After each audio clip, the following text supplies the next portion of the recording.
Former United States Secretary of State Henry Kissinger has died at the age of 100. The controversial Nobel Peace Prize winner worked under Presidents Richard Nixon and Gerald Ford and offered advice to many others. He was best known for his role in the Vietnam War and for helping President Nixon establish relations with the People's Republic of China. But that it started a process which has lasted and grown, and it's culminating still through 8 American presidents and 4 generations of Chinese leaders.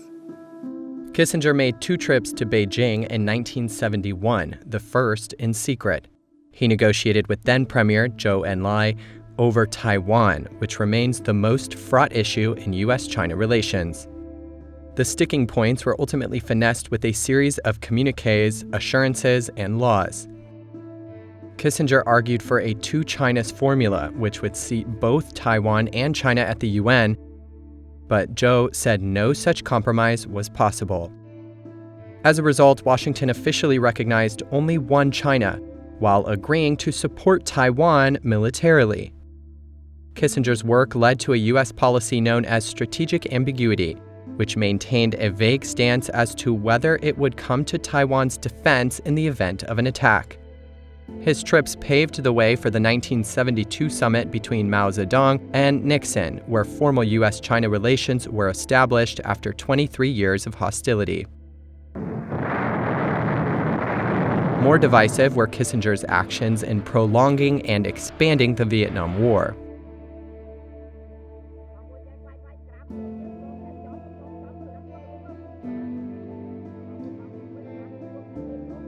Initially, he favored negotiations with Hanoi and opposed the wholesale bombing of Cambodia, which Hanoi was using as a vital staging area and supply route.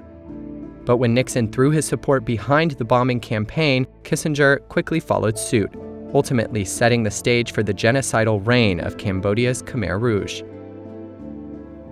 In 1973, U.S. defense officials acknowledged Kissinger approved over 3,500 bombing raids on Cambodia in 1969 and 1970. Kissinger also helped negotiate the Paris peace talks and ceasefire in Vietnam, a role that controversially earned him a share of the 1973 Nobel Peace Prize. The ceasefire was short-lived, however, and 2 years later, the communists took over all of Vietnam. Nothing that has happened to me in public life has moved me more than this award. Over his decades in policy, he also played a crucial part in establishing détente with the Soviet Union, supporting Pakistan in its bloody war against former East Pakistan, ultimately resulting in an independent Bangladesh, negotiating a successful end to the 1973 Yom Kippur War between Israel and Egypt,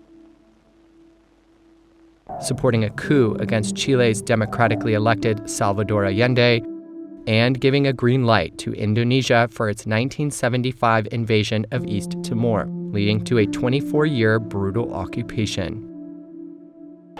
He was also supportive of Beijing's decision to use the military against protesting students in Tiananmen Square on June 4, 1989.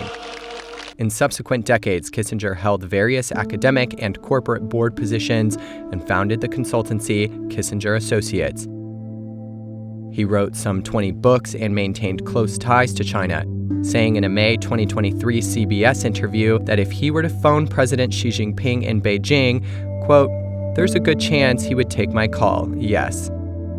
China's state-run news agency Xinhua reported Kissinger visited the country more than 100 times.